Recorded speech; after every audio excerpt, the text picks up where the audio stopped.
So it being on or about 6:30 on Monday, April 11th, bring this meeting of the Conservation Commission to order. Please note that in keeping with an act relative to extending COVID-19 measures adopted during the state of emergency as amended by Governor Baker on February 12, 2022, this meeting will be conducted remotely over Zoom. Attendance by board commission members will be remote, and remote attendance shall count towards quorum. This meeting is being recorded, audio and video by ECAT for broadcast at a later time. Members of the public will have an opportunity to comment if they desire, as well as applicants will be allowed to join the meeting by Zoom and make presentations, take control of the screen. In order to establish quorum, we need to take a roll call of the board to just establish their presence. So Caulfield's present. Benson present. Harold present. Spadia present. So seeing that we have 4 members, we will proceed as a quorum here. So first up tonight is 12 Squantum Ave. This is a notice of intent for a residential septic upgrade. And for the note, we do have abutters notifications for this project. Peter? What's up, everybody? Hello. How are you? I missed the last part of whatever you just said. I don't know if it was anything really relevant to me, or you want me to just jump into it? It was absolutely nothing relative to you, but you are absolutely welcome to jump in. Cool. I'll pull the plan up if we can confirm that you guys can see this. Yep. Yep. All right. As mentioned, Peter Lyons with Collins Engineering Group, representing the homeowner at 12 Squantum Avenue for a notice of intent relative to a septic system repair on a existing single family home. Quick overview of the property. It's a 40,000 square foot lot. We have on-site wetlands in the rear and off-site wetlands across the street to the east of Squantum Avenue. Our proposal is to replace the existing system, which pretty much is going in the same location. We'll be replacing the existing tank and providing a gravity pipe and stone system in the front yard partially under the driveway and in some existing lawn area. The orange markers on the plan designate the 50-foot BVW buffers. So we are able to stay outside of the 50. Nowhere on site falls outside the 100. So we basically kind of balanced it between the 2 wetland areas like we typically do. Decent groundwater out here, so we're not looking at a mounded system. Again, this is partially under an existing paved driveway and a portion of existing lawn area. Those will both be going back to driveway and lawn. Once it's done, you won't really notice any changes out here. I don't think we're anticipating any tree removal. There's a large tree tucked behind this retaining wall that should be able to stay. The small tree next to the tank, hopefully we can avoid it. Kind of depends on how the excavation goes for the old tank. But overall, it's a minimally invasive septic repair. We've proposed erosion control surrounding the site access, which is going to be the paved driveway. We've called that out as a 10-inch straw wattle on the plan. That will wrap around the driveway and parallel Squantum Avenue, protecting runoff towards the street and ultimately preventing anything from getting to the catch basins or across the street. We've also proposed silt sacks in the 2 catch basins located in front of the property, as well as the notes to maintain those during and after construction until the site has stabilized. So the whole project is going to be wrapped in the straw wattles. We show a stockpile area in the driveway outside of the 50-foot buffers and within our sedimentation control limits. Our conservation posts have been proposed along the existing fence line. We show 5 of them. Those will be attached directly to the fence itself. And we've also shown 2 areas of debris and some trash removal, one behind the shed and one behind wetland flag 9 to be removed as part of this project. What else? I think that was about it. If anyone has any questions, I can surely address them. Jennifer? Yeah, Peter got everything. They made the requested plan changes before the meeting, so you have the most recent plan in front of you. And you have a draft order of conditions ready for you to look at. Anybody on the commission have any questions? I have no questions. Any public comment, 12 Squantum Ave? Raise your hand or put a question in the Q&A or the chat. I'll recognize you. Okay, so seeing none, Peter, I assume we want to close? Yes, please. Motion to close 12 Squantum Ave. Second. Caulfield's Benson second. Roll call vote, Caulfield's aye. Benson, aye. Arrow, aye. Spady, aye. Okay, any deliberation? Any concerns from anybody? I mean, Jen's got all the conditions about the debris removal and the identification of the conservation markers on the fence instead of posts, so I think we're good. Okay, motion to issue a permit for work and order of conditions for 12 Squantum Ave. Spady, a second. Caulfield, Speedy, a second. Roll call vote, Caulfield's aye. Benson, aye. Arrow, aye. Spady, aye. Is she voting too? I think so. It's gonna happen. I think so. Tonight's that night. There's a very big rabbit out there. It's a thing right now. So we're just trying to relax. Okay, Peter, I think that's it, right? All right. Yeah, that is all for me tonight. Okay, very good. Thank you very much, Peter. Thank you, especially to the dog for sitting in. Take care, guys. We'll see you next time. Thank you. Next up is 9 Hobart Way. This is a continued hearing for notice of intent of utility installation. And I don't know, Jennifer, are you bringing up whoever we're going to bring up? Yep, should be up now. I think I heard a comment on this when I was getting promoted to a panelist, but you guys got my Mullins, right? We did. Perfect. Al's able to participate, but he can't vote, right? Because he missed 2 hearings, so I think Mullins allows him to participate in the discussion, but he can't vote. Yes, that's what I have on my records. Thank you very much. Appreciate it. So I'm just gonna get rid of Peter before we go too far here. Okay, so Ken, you can turn on your video. And I'm having a problem getting the video to come up. It won't recognize my webcam, so I think I'm gonna have to do this verbally tonight. I apologize for that. I can hear you well. Good. Yeah. Where do we begin? So just identify yourself just for the record, even though. Sure, my name's Ken Thompson. I'm a wetland scientist for the project. Okay, so where do we want to start tonight, Ken? Well, since the last meeting, we did try to meet out in the field, but the land trust didn't show up. We've been trying to communicate via the phone, but I don't believe they've caught up with each other yet. Jennifer gave us some more questions about the directional drill, which I hope we answered well enough. Jennifer? They were Al's questions, so Al, you okay with the answers? Not particularly. There's some of them I think a little weak.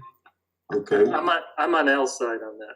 Okay, can we ask those weak questions, please? Sure.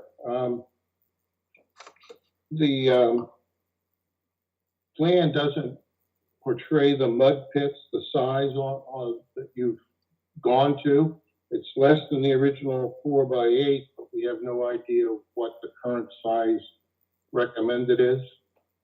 That will be determined by the contractor, about the volume that he requires to fill that hole, i.e. the drilled portion where the mud's really going to end up. It's used as a lubricant and to hold the hole open. So that will be determined by them. Well, No, it's a weak answer. I can't give you another answer. okay. Anyway. I note that in the second point, you bring in 2,000 gallons of water and you Yes. have an 800 gallon vacuum. So I assume that you're predicting that the other 1,200 gallons of water is probably going to disappear somewhere. No, that would be, the water is being brought in probably by a water truck to mix the bentonite in. And then they just use the vacuum pump to transfer from one hole to the other. As one hole fills up, they go down and they get some more and put it in the upper hole. And then reverse, when they're pulling the pipe through, they'll be at the top of the upper hole. And as they're pulling the pipe through, they're vacuuming that up and putting it in the lower hole. It's like a game. They jump between the two holes. All right. One of the most important things, I was not able to locate a drilling plan. We have no idea as to how this is going to operate.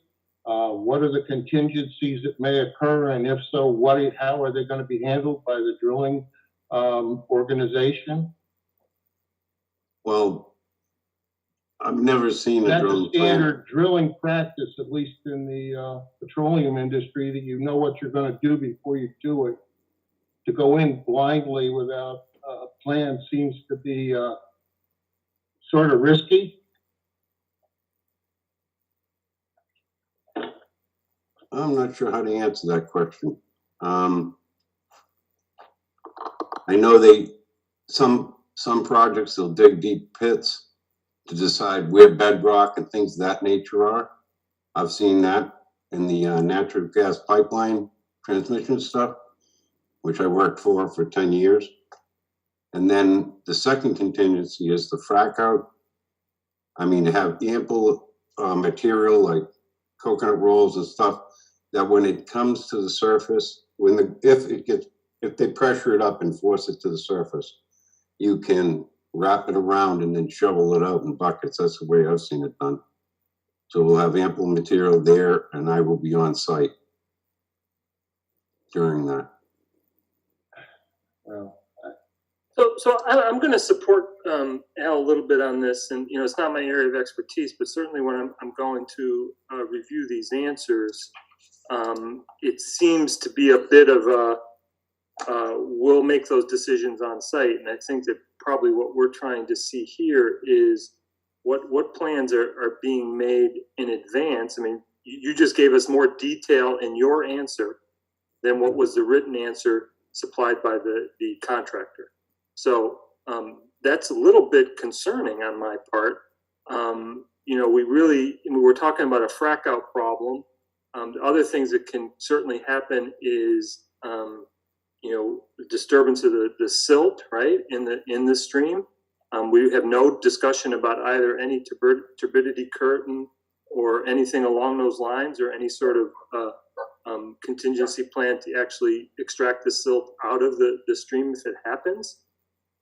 So I think that it's a little bit of a we don't have that information yet, and we're not going to give it to you type of answers were provided. And No. quite honest, they were a little insufficient for my liking, to be quite honest. Well, I'll if you'd like, I'll contact the drilling operator directly this time and get involved with a little more of this than I have been, and get you a plan. I think the most concerning answer for me was the the last bullet point, and I said there is no discussion as to disposition of used drilling mud and or solids from the drilling. Disposition is important due to the fact that bentonite produces an impermeable barrier. The answer provided is we can hold 800 gallons in vacuum if more volume is used per quote customer to provide disposal site. That is worrisome to me because this customer, what experience does he have in disposing of drilling mud? Well, drilling mud is just bentonite clay. Yeah, it's impervious. It's a natural product. And usually the farmers are the ones that say, give it to me because it makes a better field for nutrients. Okay. So we will identify for you. We're just dealing with an easement situation here where they're trying to keep it natural, not go to agriculture. So it may not be the best product to disperse in the area. Well, there's no intention of dispersing it on site. We will find it. But I think Ken, the response is Al is trying to convey here is a little dismissive, and there was even a comment here from Nick Marioni in the chat that basically is a little bit dismissive of the questions as well. As a drilling, and I'll quote it, and I want this on the record here, as the drilling company was recommended by the town because they know what they are doing. And so all we're asking for them is to put that on paper. I mean, these are fairly straightforward questions. And when Al asks, what's going to happen with the mud, and they say, well, we can handle 800 gallons of it. And if it's more than that, the customer, that's you, the applicant, will need to tell us what to do with it. And from best I can tell, we don't know what's going to happen if it exceeds 800 gallons. And so Al is suggesting, as well as you, are recognizing the issue, is you don't want to just dump it on site somewhere. There's somewhere else that you would need to dispose of it. How would you do that? How would you get it into another truck? How would you get it off site? I mean, I think that the plans that we're talking about, and these aren't complicated to me, and I'm not trying to create a problem here over the drilling. I think that the questions, though, were relatively straightforward. So much so that I understood them, and that the drilling company, who knows what they're doing, it appears, and it comes from the recommendations from people in town to do this. I think we just need. I think the answers are lacking in the detail that they need to have, and I think some of the other questions. I mean, we talked about, okay, we'll have a frack out plan. Okay. Well, we don't have one. We don't even have any detail. You gave us some detail here just off the top of your head. I assume they have a standard frack out plan that they could have just included. I mean, they must. And the fact that no issue regarding any sort of siltation control or anything in the stream in Queesit Brook there is, that's not addressed either. So I think that if we could maybe just give us a little bit more detail on this, I think we can all get where we need to get to. I trust that the drilling company is going to do what's necessary here, but I would be, my responsibility here is to make sure that that's going to happen. And I can't sit there and say, well, I think they're going to be okay. I understand. I understand exactly what you're saying. I will contact the driller directly and go through all these points and come up with a response for you. One other thing that wasn't noted but would still be helpful, there's a number of drilling courses, directional drilling courses that are available, and I'd like to know the extent of the training for the people that are going to be on site, what level courses they've taken and when, please. Absolutely. Thank you. Mine by personal experience. I had some personal experience too, like 20 years with mobile oil and directional drilling for a month. Okay, yeah. Training at FRL. So. Okay, I understand. Okay. Before Jennifer, you want to go on to the next topic here?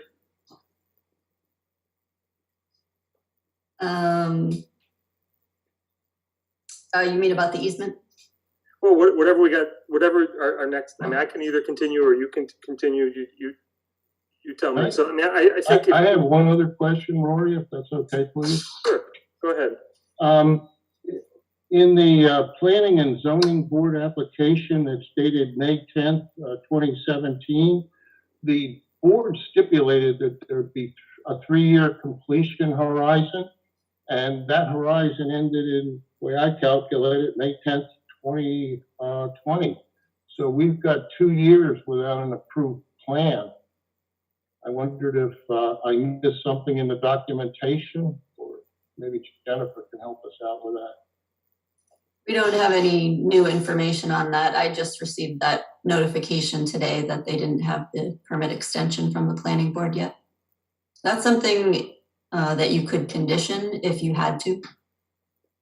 Frack out plans I have seen in other towns. And some of them were from Henniker, but I don't remember if they made it themselves or if the engineering company had drafted the frack out plan. So that is something that we talked about Thursday, and that Ken had said he would provide. And I understand the NRT just got the dates mixed up. So I know that they're here tonight and probably won't want to talk toward the end of, after we've finished our discussion. Okay, Thank you. good. So I think that some of the other issues on this, I noticed that they refiled the form. Is it, do we have the correct forms and the correct numbers on the correct forms? Jennifer? I didn't get a hard copy of that. I didn't know it was on Permitize, so I will check that out. Okay. It is on, Okay, thank you, it Ken. was submitted as part of my response.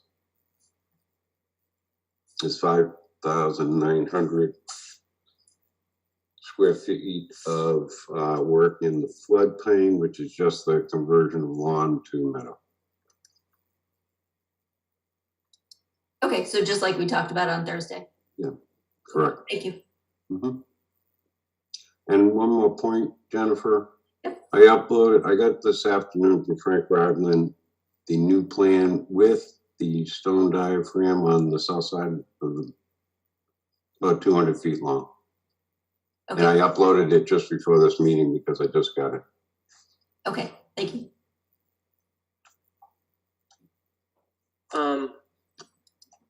So I think that the couple other just comments from myself, and then I'll open it up to the rest of the commission. And that is that, so the septic system is the septic system not designed yet? I do not know. I'm not a part of that phase of it. I know they've done test bits up there. Because the septic system isn't on the only thing on the plan is actually sort of an area reserved for the septic system. So I'm just wondering if all the grading has been worked out and everything that needs to be done for that septic system related, to that. So since we're going to be doing grading on here, we're about to approve grading. I mean, that's in the buffer zone where the septic system is. It's in the riverfront area and in the buffer zone. I believe it has been designed, but I will confirm that with you.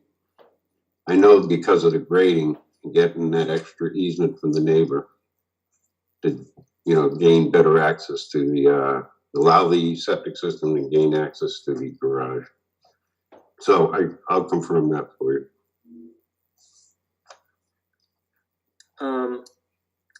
So I guess the other question that I have is the disturbance that is to be done, and I think this is along the lines of Al's plans for the directional drilling. It's not on this plan, right? Well, I think we represented as 2 points, upper and lower. Right. I mean, again. What about the trenching that you're talking about doing in the driveway? We show the water lines. Right, but do I have details on the trench, how deep it's going to be, and materials and things like this? No, you do not. Jennifer, is that something I should be expecting? I'm trying to remember if I had that much information in previous projects in another town. They may have just put the approximate location. Okay. Yeah. Okay. So I guess I just think that there's some details on this plan that probably don't meet what my expectations are. It's certainly the septic plan. If we have a typical discussion about what the trench is for the water line and what the disturbance is going to be, I think we have sediment control on one side of the side that faces the both the streams on that. So those are sort of my concerns about what type of disturbance is going to happen in that buffer zone. So I'll get you that information. So I think that any other questions from anybody else before I go into the easement question here? Because I think that's going to be our last question here on that. So the easement question comes down to two things, and I hope that someone from NRT is actually here tonight and they've had an opportunity to determine what their position on this is. There's two approaches to take here, right? And one is for us to require you to have NRT's approval to do this, because it's hard for me to give you approval if you don't have NRT's approval. Mm-hmm.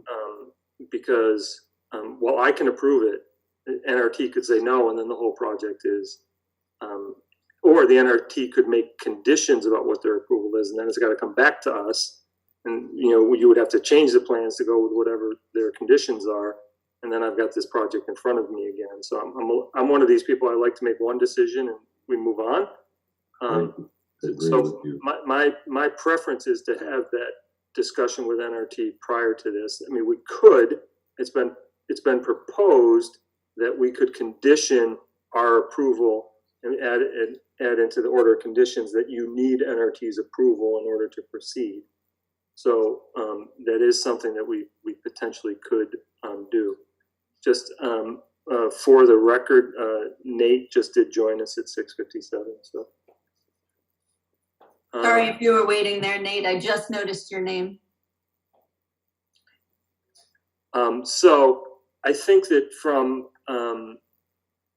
our standpoint, so I don't know if Ken or you or Walter, or I don't even see Walter in the room today. So somebody has some sort of discussion there before I go to NRT on this.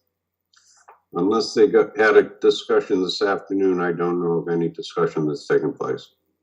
Okay. So do we have a representative from NRT here today? Jen Cummings, right. Got it.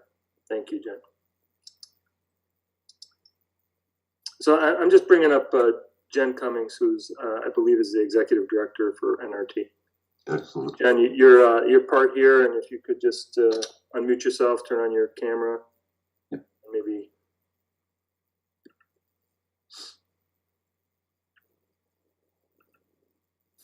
There you go. Excellent. Hi, Jen. If you could just introduce yourself for the record, and then. Absolutely. My name is Jennifer Cummings. I'm the executive director over at the NRT. And luckily, we actually did connect with Nick this afternoon. We have been playing phone tag quite a bit.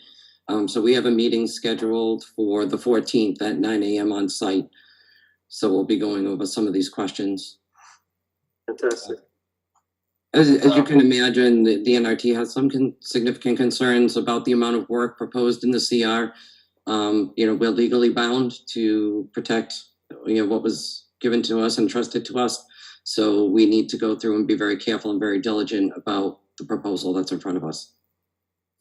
We agree wholeheartedly. I think that's been our position from day one. So, the number of CRs that we manage is significant. So we understand, your desire to take that responsibility seriously. So, and appreciate it, to be quite honest.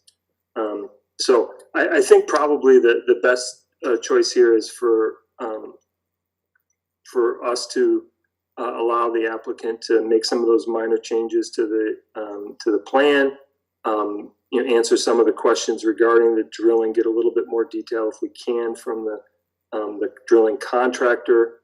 Maybe give us some additional plans for some contingencies if we start having silting problems due to the directional drilling underneath the stream bed, and those type of things, and then allow the NRT and the applicant to have a discussion about really what work is getting done.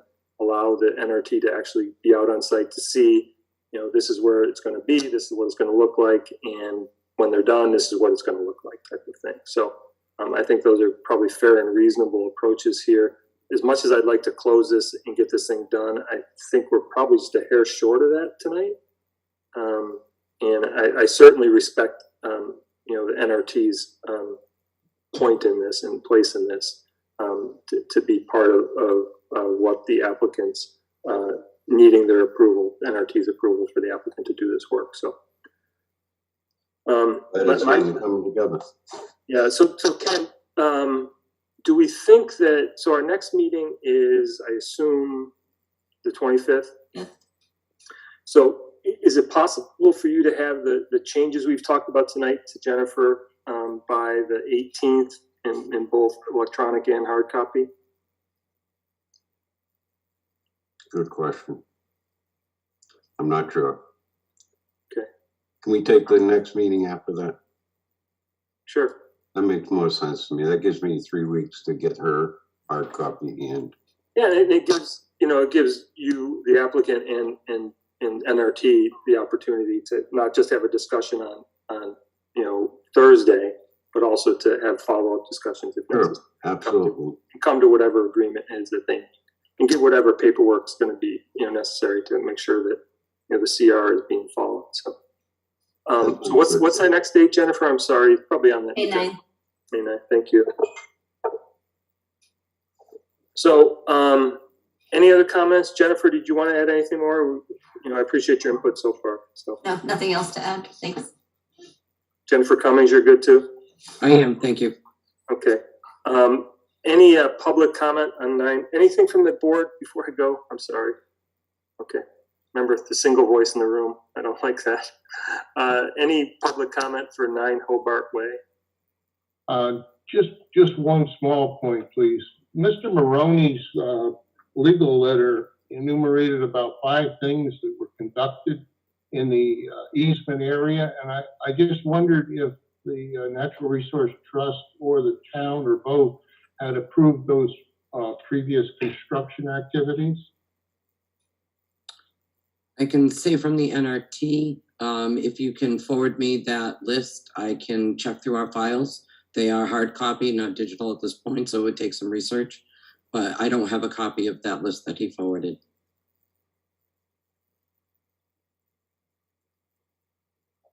Jennifer, would you mind? Thank you.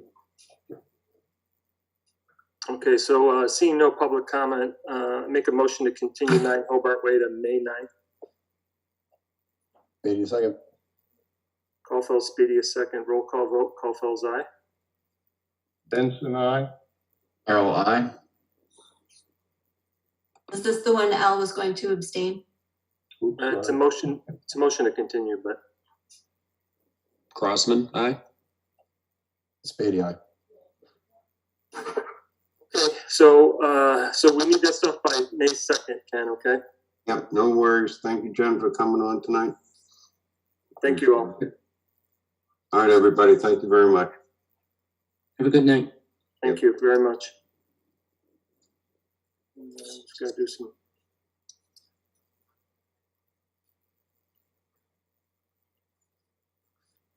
Okay, so I think we're down to who we need to be down to. Okay.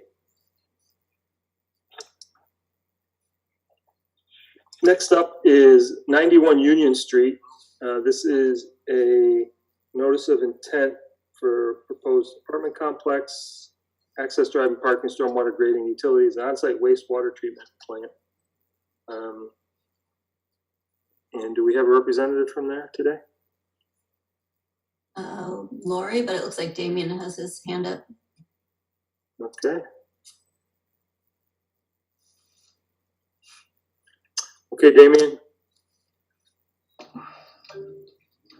Hey, I believe Lori is trying to get on. She's here as well. Let me just see what the situation is here. I'm promoting her as well. Okay. Okay, good. She was.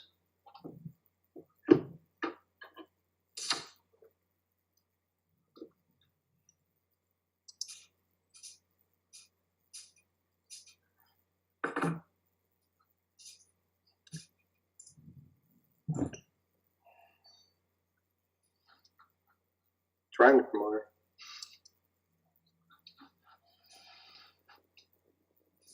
Somehow I got Anthony Varela in instead.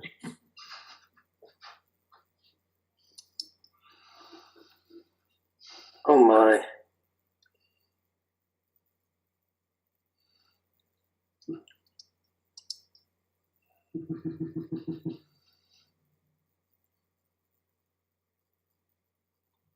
Okay, so,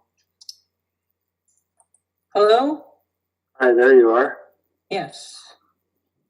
Yes, my name's Laura McDonald. I'm with Conoco Engineers and Scientists, and I'm here with Damien Dimitrik, engineer for the project, and we're representing Blackledge LLC. So Laura, can I just ask you to turn on your camera if possible? Just when we record this and broadcast it later, it only picks up people that are actually have their cameras on. There you go.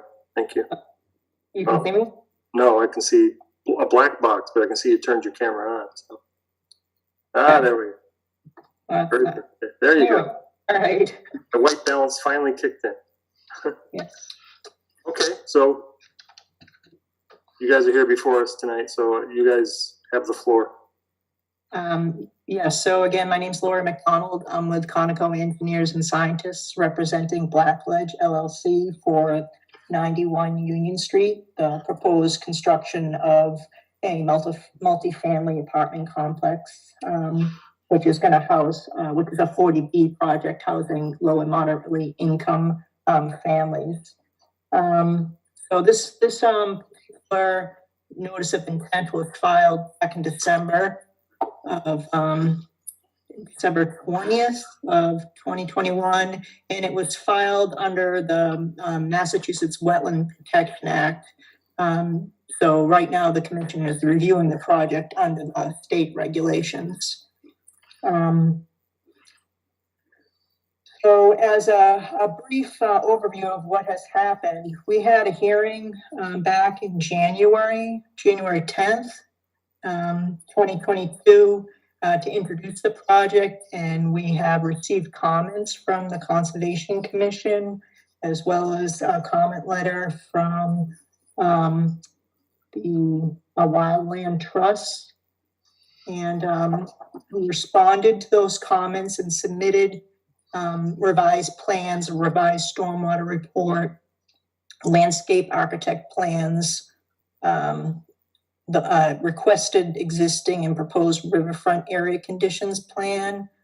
And also we submitted the wetland permit application supplemental form to. So I'd like to just show the revisions to the plan if that's possible. Can you screen share such that I can bring up my plan? Damien says he'll do it. Can you screen share, Lori? Can I do that? Can I just hit this button here? Mm-hmm. Yes. Okay. Oh, there you go. All right. I wasn't sure whether I needed additional permission to do that or not.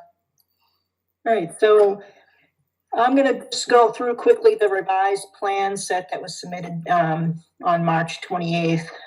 So this is the Blackledge permitting plan at 91 Union Street, revised on March 25th. That was submitted as a part of the 28th package. And the first thing, a couple of things that I wanted to make note of, the commission in their comments had asked for specific signs and locations of signs to be added to the plan. So on sheet 4, we're showing locations of proposed no disturbance zone signs. Also showing proposed construction concrete washout location, which during construction may be relocated per the contractor's requirements. These are the highlighted areas of the no disturbance zone markers.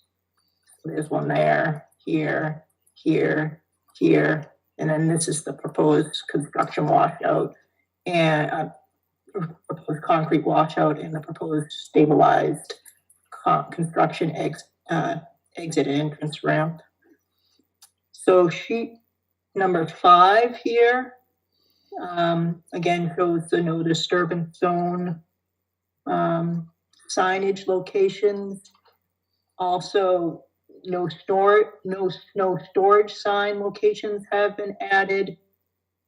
One right here, and then one right here.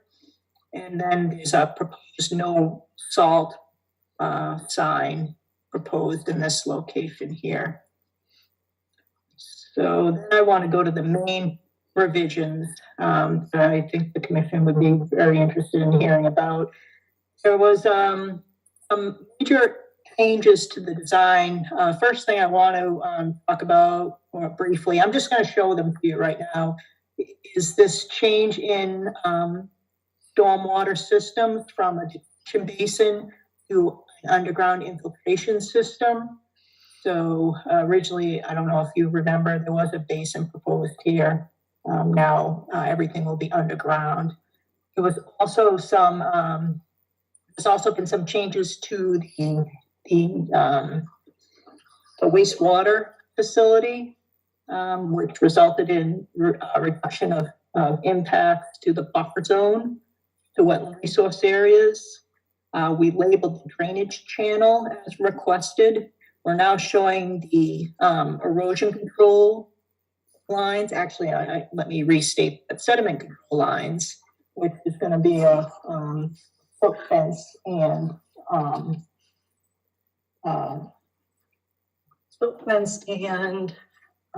compost filter sacks or socks along the outer boundary of the work. So this, I guess it would be kind of like an orange color line surrounding the site is the proposed sedimentation controls. We have removed the word hay from the details and project. So in place of hay, straw will be used as necessary for any dewatering basins mainly.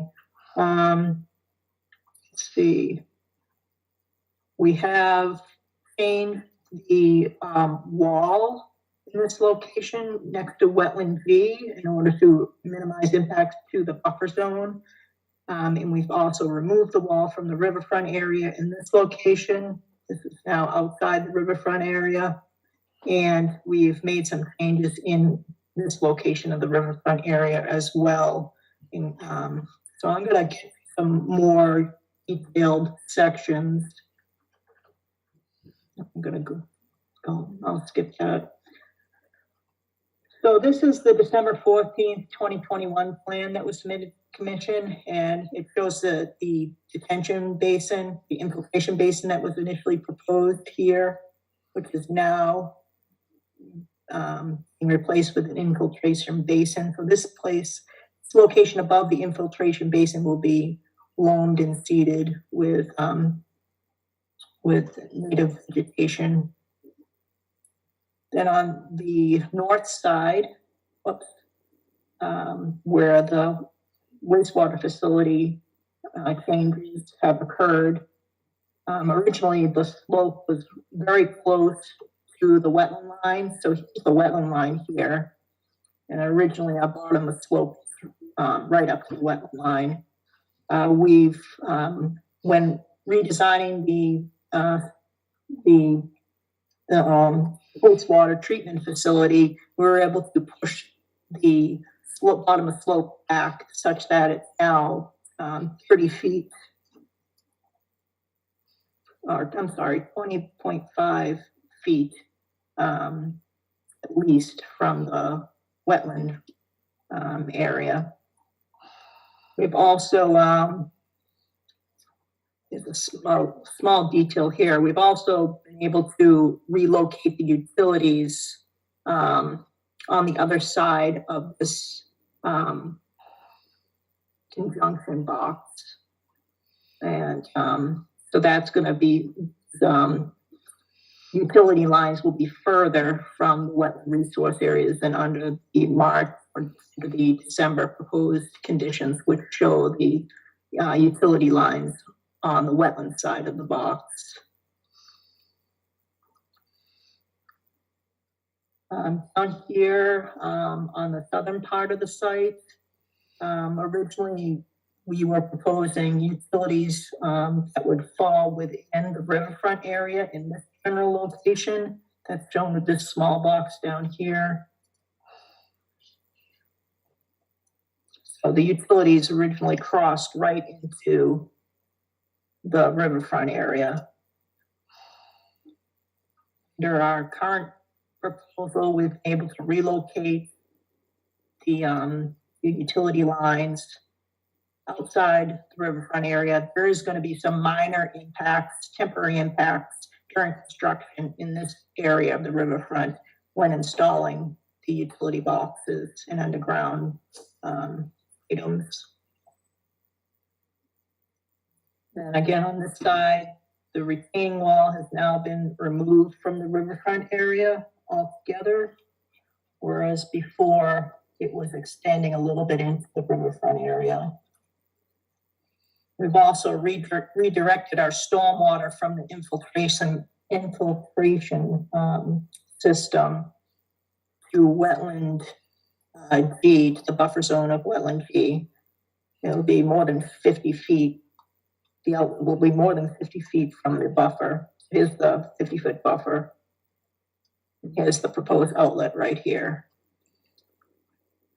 Whereas before we were proposing to outlet right within the riverfront area, so there was going to be a drainage pipe installed within the riverfront area in that location.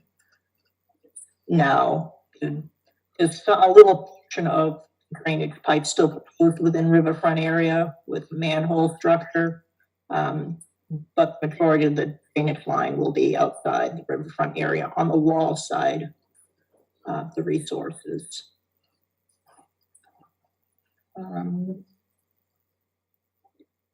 Okay. I now want to just discuss the riverfront area itself and what it currently consists of, and completion of construction, what will eventually be present. So right now, within the riverfront area is part of a one-story metal building, which is all in this red hatching, as well as a concrete pad that is considered degraded impervious riverfront area, or 2,057 square feet.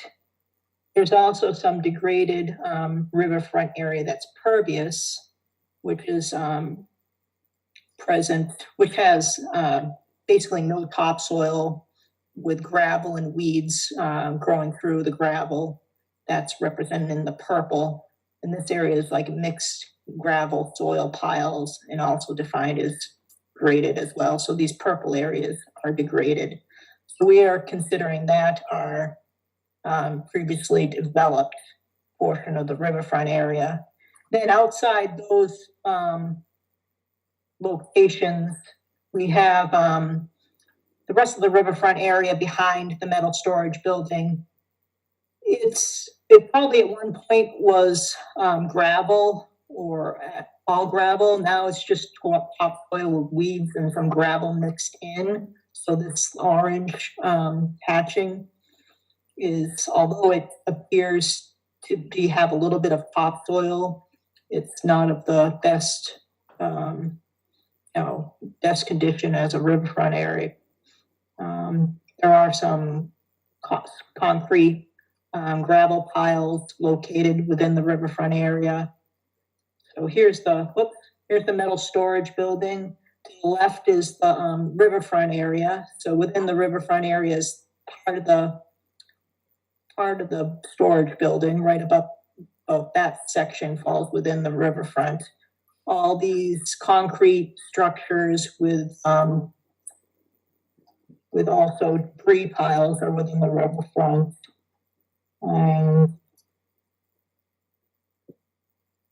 Concrete pad is right here, although it doesn't show up very well in this photo. This is on this side of the metal building. There's soil piles, gravel mixed in with them, all around this area, and it slopes sharply up the right of this photo. Looks like it was filled probably back at a much later date when developed initially developed as the Benson concrete facility. So again, this is the piles of soil and gravel to the left of the building in this purple area here. This is another photo of the piles of soil with some debris mixed in to the left of the building. This is behind the building. There's metal PVC piping, and I think there was some a metal drum in one location in this general area. This is behind the building here, between the stockade fence, which runs along the adjacent residential property and our property. And then let me switch down to looking from the site and looking at from here towards the back of the building. There's concrete, rock that has been disposed of, wood, debris. There's some metal fencing right shown in this picture here. It doesn't have the metal drum. It's right behind the building. Again, there's some aluminum just discarded behind the building itself. So although this orange area, we are unable to claim it as graded, it is disturbed. It probably at one point was degraded, used to stockpile material. There is gravel mixed in with soil all in this area, but it doesn't meet the definition of a degraded riverfront area. It's just disturbed. So upon completion of construction, that metal building will be removed and the concrete pad will be removed, and those areas will be restored with loam seed and trees and shrubs. We haven't completed our planting plan yet. We're still working with the landscape company to get that finalized. We did submit a landscaping plan with the package, but we're still working with the landscaping company to get everything corrected or resolved. So we also have agreed to relocate the erosion controls to include the small degraded area that's shown in purple, and we'll include that in our restoration efforts as well. And as mentioned before, when installing the utilities, there's going to be some minor impact to the riverfront area in this location here, but that area will be restored after the utilities are completed. Upon completion of construction, there will be less impervious area within the riverfront. There will be some stormwater piping and part of the stormwater infiltration infiltration facility will fall within the riverfront area, but upon completion, this entire area in general will be restored. So I think I caught everything. There were other additions or changes made to the O&M plan, which is discussed in the response to comments letter that we submitted in the packet with the package. I'm trying to think if there's anything else that I'm missing. I don't think so. That was pretty comprehensive, Lori. Oh, there was one thing I did want to mention, low impact development. There was a question as to what we were doing to meet the low impact development standard in the stormwater manual for the stormwater manual. And we are providing a lower parking ratio, which in essence minimizes impervious area on site. We are proposing grass drainage channels. There is direct infiltration of roof runoff. Gravel is proposed instead of pavement along the emergency fire access road.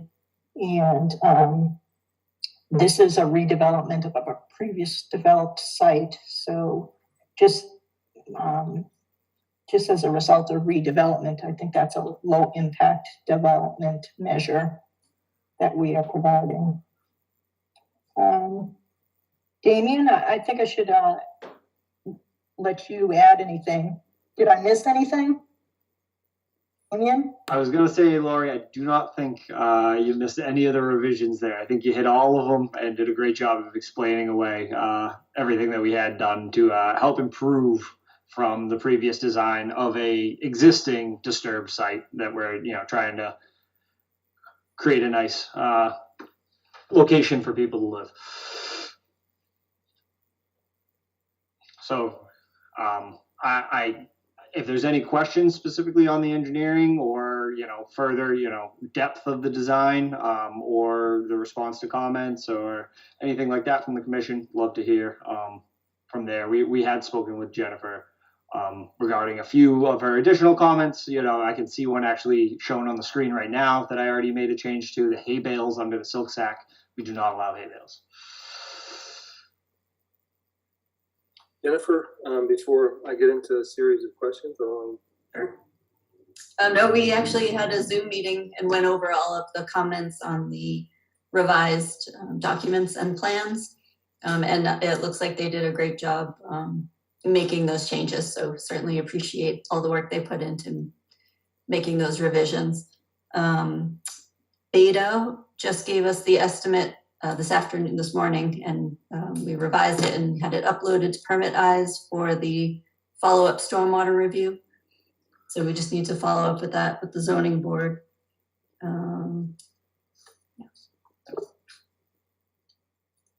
I believe and we had a really good discussion about redevelopment standards under Wetland Protection Act. So that was very helpful to have that discussion together. And I'm going to put together a memo. You had requested us to put something in writing explaining how the project meets all those redevelopment standard points. And okay, so I'm in the process of doing that. I just haven't had a chance to get you something. That's great. Thank you. That'll be very helpful when the commission goes through that section of redevelopment. Yeah. I don't have any other comments. So there was some question about, so can we go over where the closest points of especially of the retaining wall to the wetlands? Can we go back to one of the plans that might show us that, and you can just sort of review that with us? Is that possible? So you're looking at LNG? Yeah. So this is the proposed retaining wall. Yep. So in a couple of places, it comes within, maybe 25 feet of the. Yeah. Laura, you wanna let me screen share? I don't know if I Oh, can sure. proceed you. How do I stop? Yeah, you gotta, Okay. alrighty, awesome.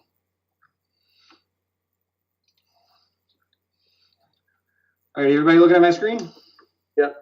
Alrighty, so yeah, there are a few locations where we do have, looks like it's not letting me do my normal zoom, some tighter locations to the wetland to get the retaining wall in as required for the driveway access. You know, we want to have access around the buildings.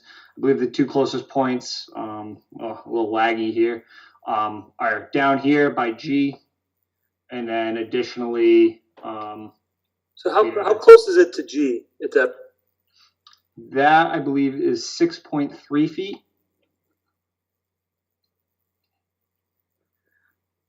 It's difficult to, is the tightest location there. The erosion control, we can fit in there. I've seen them build these retaining walls. They're not, you know, your classic footings with a large dig out or anything like that. I've seen them leave trees, you know, right up against them, almost at, you know, within just a walking path behind the wall. And the trees, you know, I've been doing SWIP inspections on a site for about 2 years, and the retaining wall's been out for about a year. The trees do not seem to have had any issues around it that I've noticed. So that is that is one tight location. And then while we're on G there. Yes. So go back to the outlet to the drainage Yep. pipe, right? So do we have any sense of what the volume is that's going to come out of that pipe? It will be minimal. I can look into exactly what it would be in the drainage report. It is not of a great amount. You know, we have to reduce. Whoops, my home screen here. We do have to reduce from, you know, existing flows to that part of the site as required. Yeah, I mean, since we're going, you know, we're within, I think we're right at 50 feet. Is it 50 feet in the wetlands there? Mm-hmm. So.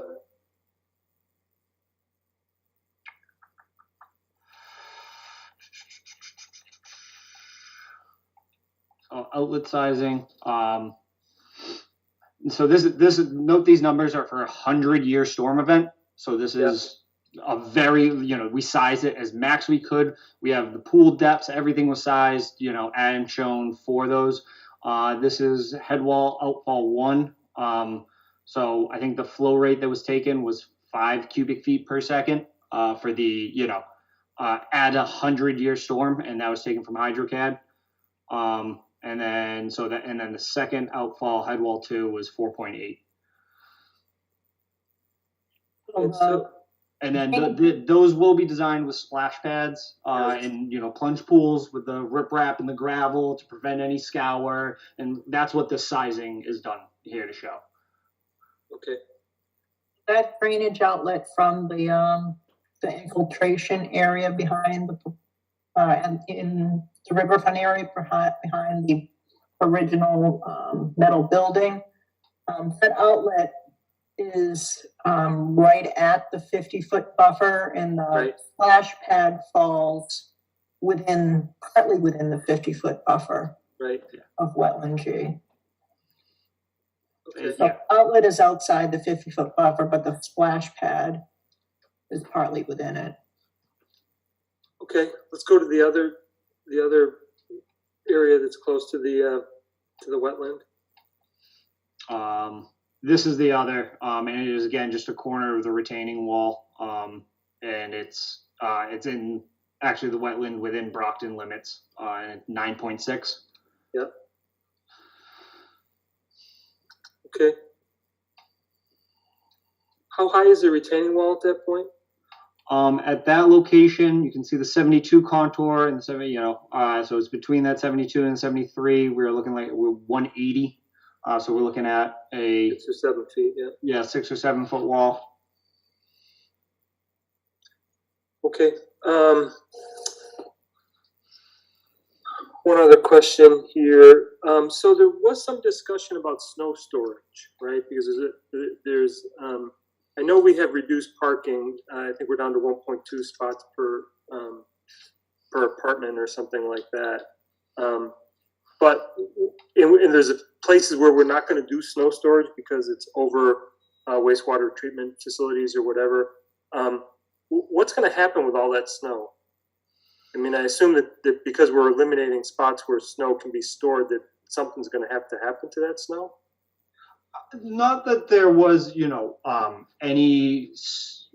are not storing snow over that site, but it can be stored on other locations on the site. Probably the largest snow storage area is shown back here, and I have that graded back onto the site for the plans. I can switch to the grading here. So we actually, the high contour comes back here, and I have a couple of spot grades showing that so any extra stormwater is gonna, pitch its way or any extra snow melt or anything will pitch its way, make its way through the normal treatment train, before it makes its way back, out through, towards the wetlands and, normal discharge patterns, following the same stormwater regs, and requirements. Snow melt, the size of the storms, again, we live in New England. Sometimes we get hit with massive storms and there's large amounts of snow. And if required, there, will be necessary trucking, but, most likely, we'll be able to store stuff on site. Everybody, the sidewalks will be shoveled to the side, things will melt in between. It's only so often that we get those massive storms that we have to deal with situations like that. Mm-hmm. We do propose a boom shed too, right? I think I forgot to mention that. We added a Yes. shed facility. Yeah. That on the plan. Yes, it's down here in the corner, just behind where utilities and other things are, just for location, so the on-site maintenance people know where they can get the oil blooms and, easily accessible, any additional, types of materials they'll need, they can be able to put in there. We added that after, I believe, a comment. Okay, so I think the last comment on my part is this, the letter we got from Wildlands Trust, and then your particular response to it. And so just for the record, so Wildlands Trust was concerned about some previously disturbed area that was off-site of this, but it was the result of the Benson Concrete Company's disturbance. Do you have a sense can you show me where on this property where that is? So I don't think you can see it here. I believe the comment that I'll take it from the aerial here is associated with this area back here. Uh-huh. Towards the site. They were discussing that the encroachment there.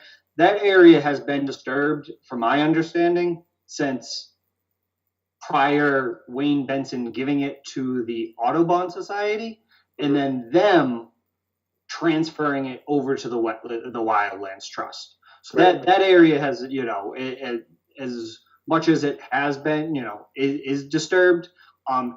It's been that way for an extended period of time, and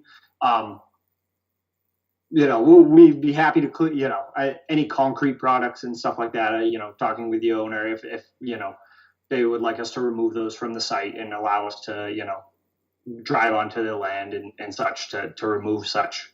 But we've talked to the client that that's appropriate. We don't mind. He doesn't mind helping clean up those efforts or in those restoration efforts.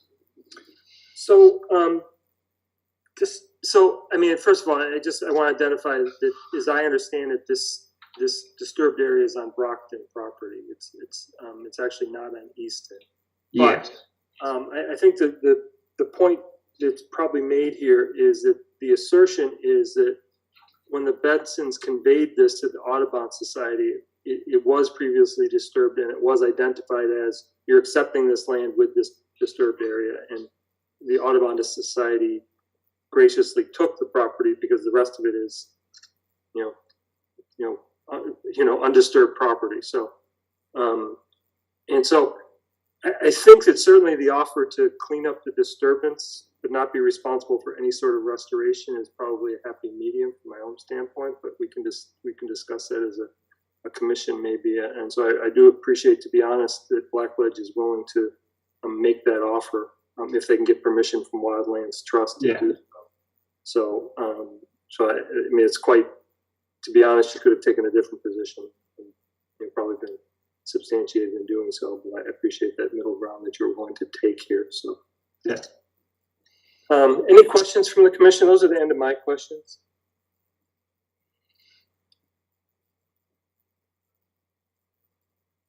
I don't have any questions, but it's not having been on this committee for very long. It was nice to see all these issues that were brought up previously addressed in such great detail. It helps to, imagine what's happening over there. Yeah, absolutely. Definitely back that, Ben. Absolutely. Nate, that's the detail was really good. That's super helpful. Yeah, I mean, I think the other thing that the commissioner should understand too is that we're used to dealing with decisions based upon our local bylaw, which is much more stringent than the Wetland Protection Act. So, our threshold or our tolerance for working up close to wetlands has to be much greater because of what's allowed under the Wetland Protection Act versus what would be allowed in town. I mean, they're not having to request waivers and all this other stuff because they're working in what we would normally consider a no disturb zone. So, so from that standpoint, just understand this does not happen. This may be the first one I've seen in 5 years. So just recognize that because they're filing it under a 40B and under a permit with the zoning Board of Appeals that they end up having to meet the Wetland Protection Act guidelines as opposed to the Easton Town bylaw and the regulations. So Jennifer lives in that area, so she's got this nailed down. So because she didn't have a bylaw in her previous town. So any other questions before I go to public comment? Al, you were the one who raised the issue about the Wildlands Trust. Are you satisfied with Wildlands Trust is the one who filed the letter, and then you asked a bunch of questions about it. Are you satisfied with the proposal of the applicant to go in there and clean up the disturbed material, but just leave it as is and let it revegetate at that point? I think the most critical thing is removing the large cement objects. And it's my understanding that the developer has agreed to that. The only thing that I'm not really too sure about is if they'll go in and make, it appears to be impermeable material that's for the area of the laydown zone that they encroached. The removal of that material maybe should go along with that cleanup. At least that's one person's opinion. Okay. Thanks, Al. Appreciate it. Any public comment for 91 Union Street?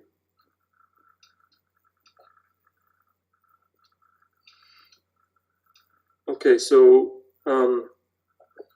Jennifer, are we waiting on stuff for this? Or we? Yeah, we should wait for the final beta report on the revised stormwater information that they gave. I had actually made a note of that, so yes. Okay, so do we have any idea when beta will be ready? We just got the estimate today. It was posted on Permit Eyes, so we would typically get payment from the applicant first, then give beta the notice to proceed, and then however long it takes them to provide those comments. So the question is it May 9th or later?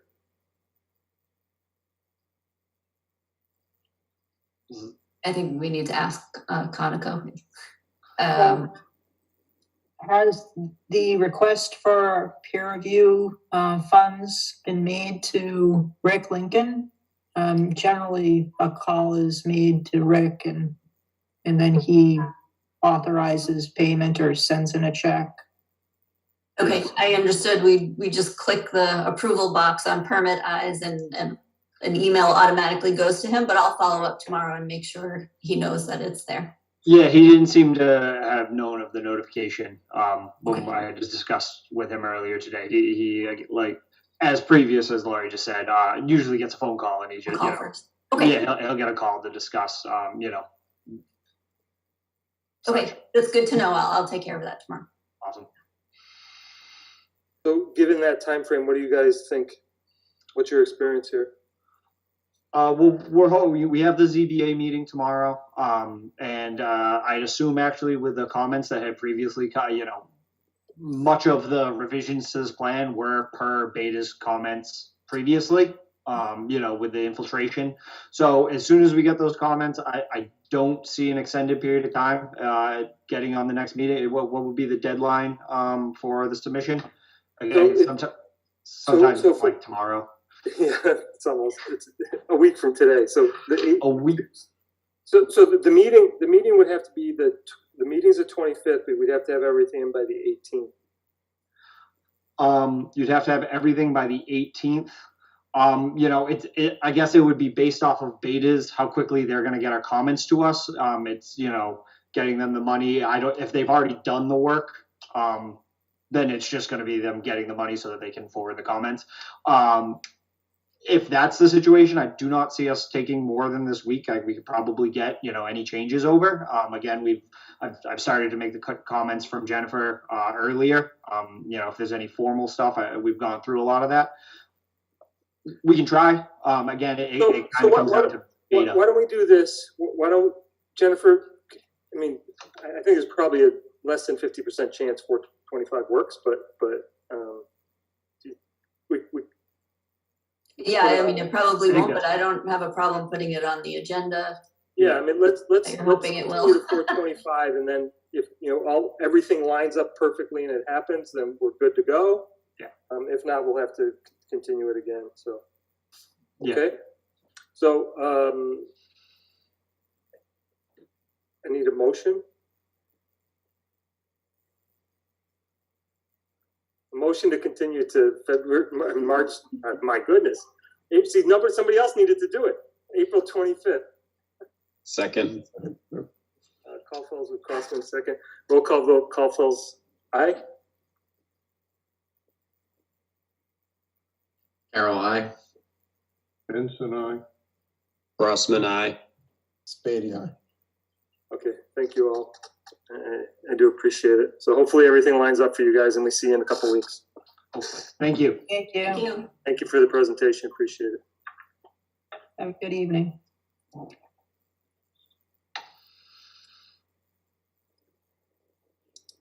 Okay, so next up is 170 Chestnut Street, which we received a request to continue to June 6th. We'll talk about this a little bit later, but there were all sorts of concerns about what needed to be done, what didn't, and there's been some conversations with the applicant about what's needed to get to the point of them doing this, and they finally have sorted out what they're going to do. So motion to continue 170 Chestnut Street to June 6th, and Al has a cat in his view. I'll second. Caulfield's, Carol with the second. Roll call vote. Caulfield's aye. Benson, aye. Carol, aye. Crossman, aye. Spady, aye. Next up is certificate of compliance. Is there any reason why we can't do both of these together? Certificate of compliance, these are old permits, 530 Turnpike and 474 Turnpike Street. Jennifer, you want to give us the 15-second overview? Honestly, they're so old, we didn't even have copies of anything. We were able to piece stuff together from the Registry of Deeds, and there are a number of files for this property. They're looking to sell it. We've met with them at least 3 times on their proposed project and given them comments on something coming up in the future. So they're just trying to clear the deed so they can gut it and start from scratch and have a new project. So no problem. Okay, so anybody have any questions? Any public comment? 530 Turnpike, 474 Turnpike. Seeing none, make a motion to issue certificate of compliance for 530 Turnpike Street, 474 Turnpike Street. Spady, second. That was Caulfield, Spady, a second. Roll call vote. Caulfield's aye. Benson, aye. Carol, I. Crossman, aye. Spady, aye. 5-0. Okay, thank you. So now on to, there's was a request. So this has actually come up, and Mike will remember because he was on the board at the time. A previous request, we had an applicant come in and was asking for a reduction in the ANRAD fees. And the way the ANRAD fees are constructed currently is they pay by the linear feet. And so on a big piece of property, that can be a big dollar amount for the fee, just the fee for the ANRAD. Now, I think in discussions with Jennifer and in previous to her, the previous agent, I think that probably those fees aren't relative to the actual work that goes into doing it. It isn't that it isn't a lot of work on those big projects. I mean, Jennifer spends several days out in the field verifying the wetland flagging and all the lines that are drawn. So it isn't that it's insignificant. It's just not like $10,000 significant. And so the proposal here is to bring our fee in line with what the state fee is, which is it caps out at $2,000.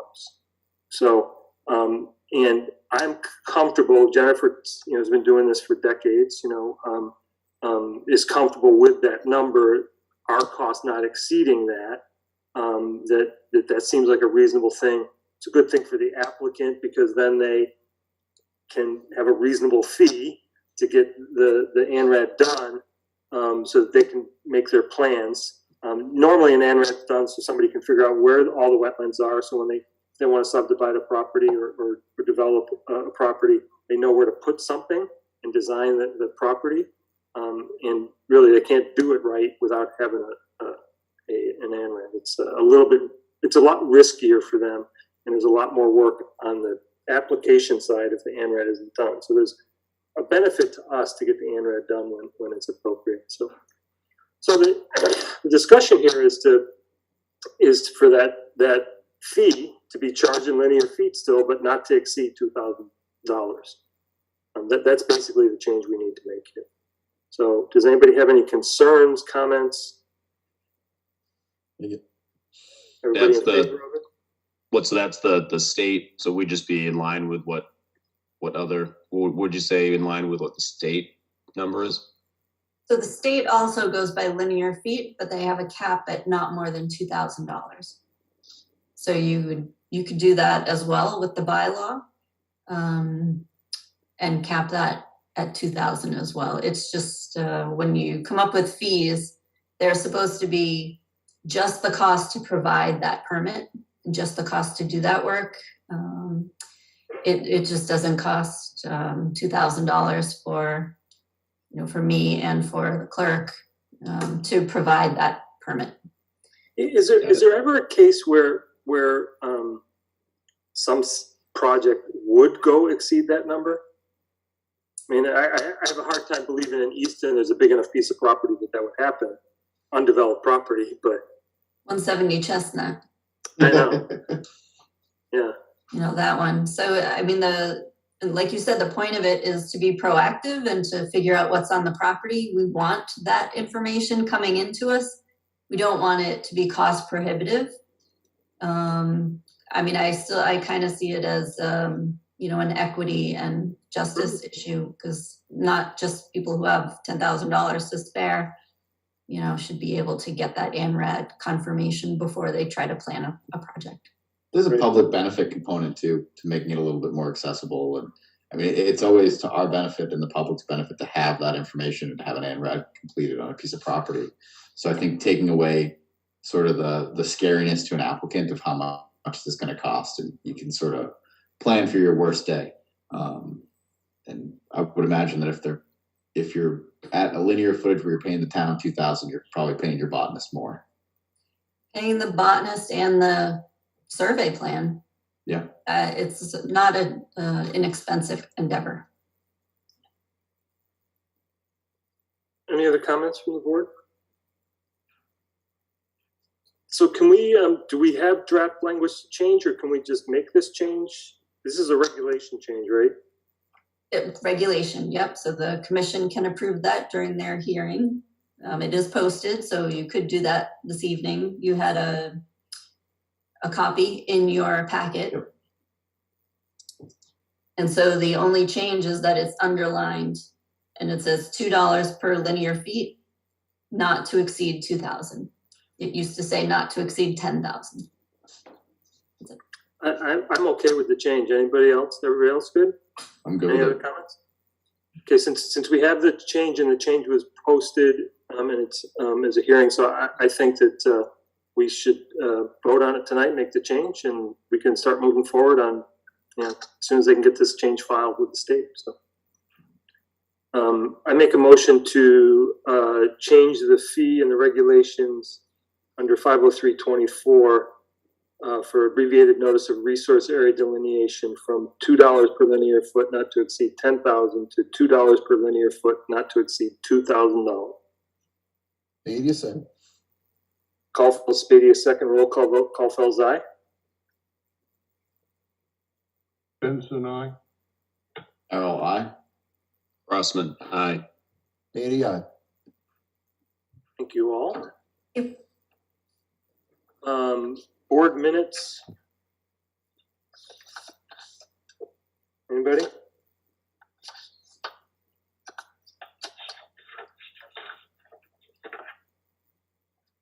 I make a motion to accept them.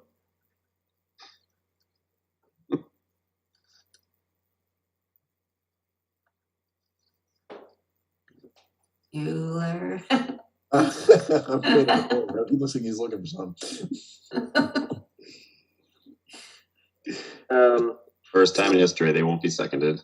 Dang it. I make an amendment to that. On the February 28th, on page 4, on the appoint representative to Community Preservation Committee, just if we could correct this sentence, it says, Mr. Caulfield's advised members that the committee, generally reviews appointments once per year. I think it says once a month, but we review appointments once per year. So, anybody accept that amendment? Can second the amendment? Speedy Second the amendment. Okay. Geez, now I've really got to get my Robert's rules in order here. So let's vote on the amendment, and then we'll vote on the main. So make a motion to accept the amendment, which we did. Get a second. So Caulfield's roll call vote. Caulfield's aye. Benson, aye. Carol, I. Crossman, Benson, aye. Speedy, aye. Okay, and now we make a motion to accept the minutes with the amendment. Speedy second. Roll call vote. Caulfield's aye. Benson, aye. Carol, I. Crossman, aye. Speedy, aye. Okay, next up, thank you all. Next up is the chair report. I had one item. I actually had it on a yellow sheet of paper, so I wouldn't lose it. The meeting that we have on September 26th falls on a Jewish holiday, so we need to move that. And so we actually have the time between that meeting and the next is actually 3 weeks. So we can actually just move it to the next week, which is October 3rd, Monday, October 3rd.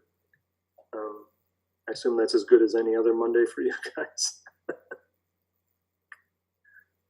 So let's, I make a motion to change our September 26, 2022 meeting to October 3rd.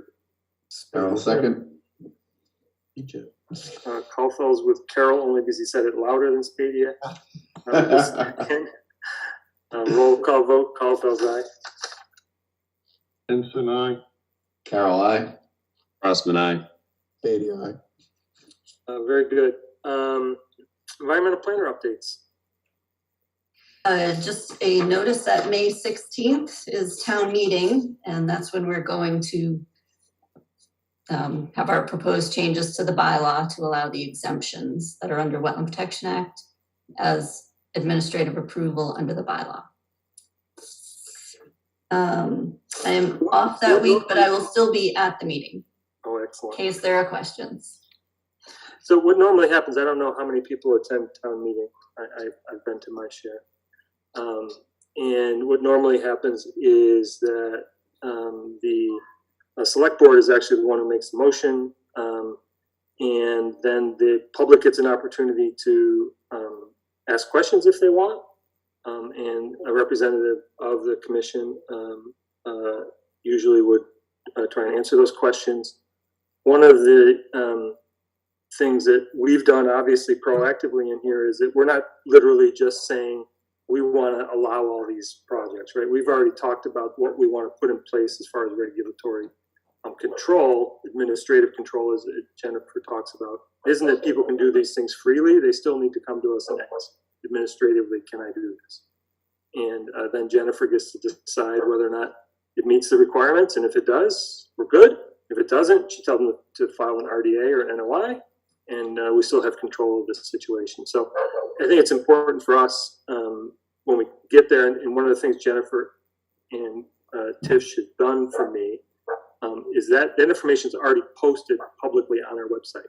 You know, what the changes are that we're proposing in the regulations to support this bylaw change. Right? Remember, the bylaw gives us the overarching the overarching law that we institute regulations to give us specifics on how we're supposed to deal with it. So the fact that we've already got the regulations written and that we've had some pretty in-depth conversations about it. There's two people on the board that weren't there as part of this, but so they'll get a chance to, when we go to the regulatory changes, to do that. The town meeting doesn't accept the regulatory changes. That's our job after the bylaw gets changed.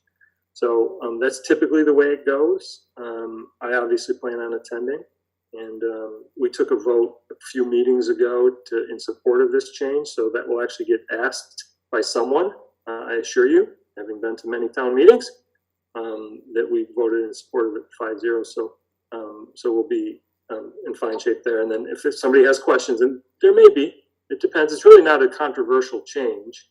It's not like we're trying to loosen up the wetlands protections within town.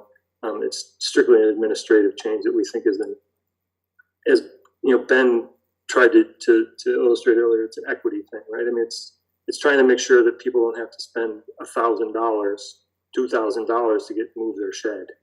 I know. I'm just trying to, but I'm just trying to use even numbers. Can you imagine having to spend $2,000 to move your shed? I mean, it doesn't make any sense. Right? And it's also not the best use of our time. Of course not. We don't need to have a 30-minute conversation about somebody's shed. It's small. We're trying not to have. We're trying not to have 30-minute conversations about the septic system. It takes me longer to write the staff report than it does. So that's just that. Jennifer, anything else? The next, not on that one. Yeah. Okay. The next one is we had a consultant call and ask me how to interpret the intermittent stream section because it contradicts in 3 different places. So he's got a filing he wants to bring in. There's an intermittent stream, but he's wondering, the jurisdictional area I understand is 200 feet, but the no disturbance zone in one section says 200 feet. Another section, it says, well, depending on what type of stream you have, it's 75, 50, 25 or nothing. And then another section says, well, it could be 10% of the lot and 150 feet of undisturbed buffer. So where have you typically started so I can advise this person? Yeah, so I think that from my standpoint, that when we've dealt with intermittent streams, we're dealing with that 75, 50, 25, and 0. That's the way we've dealt with it. Is that's where the no disturb zone comes from at that point. If they want to work closer than that, it becomes a waiver situation. So that's is my understanding. And I went back and reread these today. They are a mess, an absolute mess. But if I stick to 4, and then even 5A1, I understand where the 150 comes from. It's 75 each side. So it's, that's where I understand that to be. So,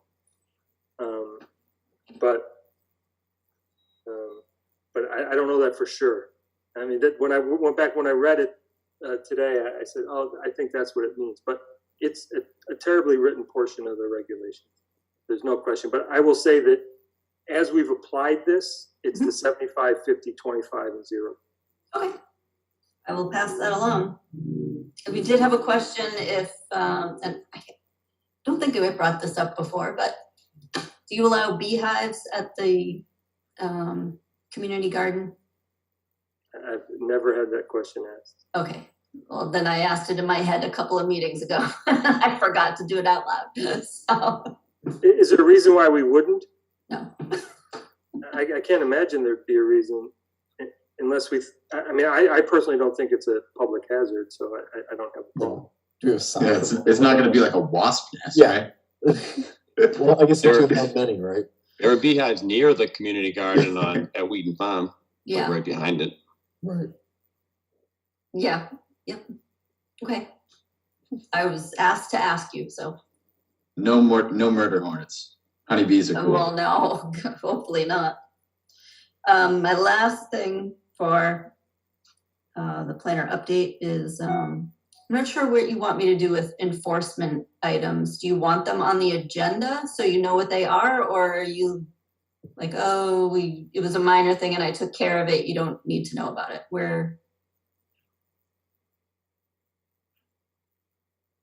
I think probably generally you should probably bring them up during environmental planner updates.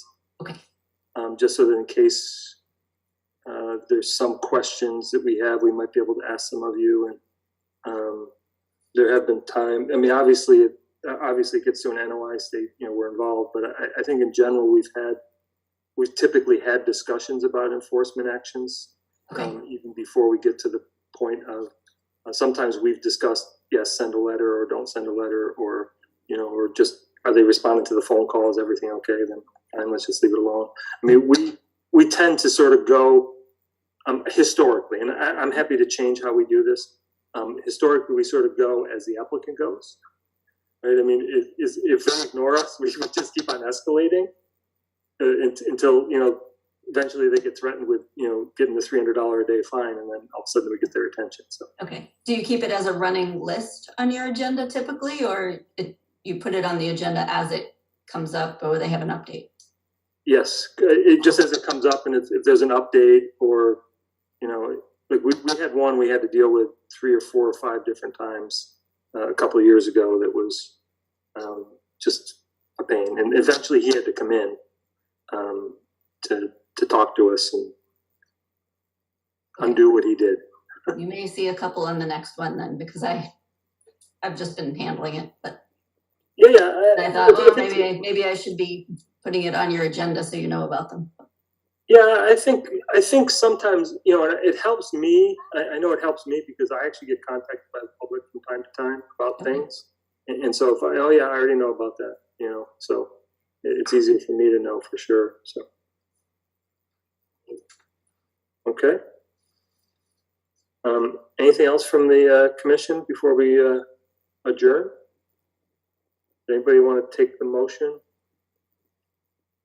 Nate? Just add in that Mike and Nate were hanging on for a few minutes after, so don't think you're done and hang up. Yeah, Mike and Nate, you stay on. And Nate, I need a motion. I would like to make a motion to adjourn this meeting. Carol second. Nice. Crossman with Carol with the second. Roll call vote. Kaufman's aye. Are you on mute? Benson, aye. Excellent. Carol, aye. Crossman, aye. Spady, aye. Okay, No so, hesitation on adjourning. yes. Nate and Mike, you stay behind, and thank you all for your hard work. Okay, thank you. Thank Bye-bye. you.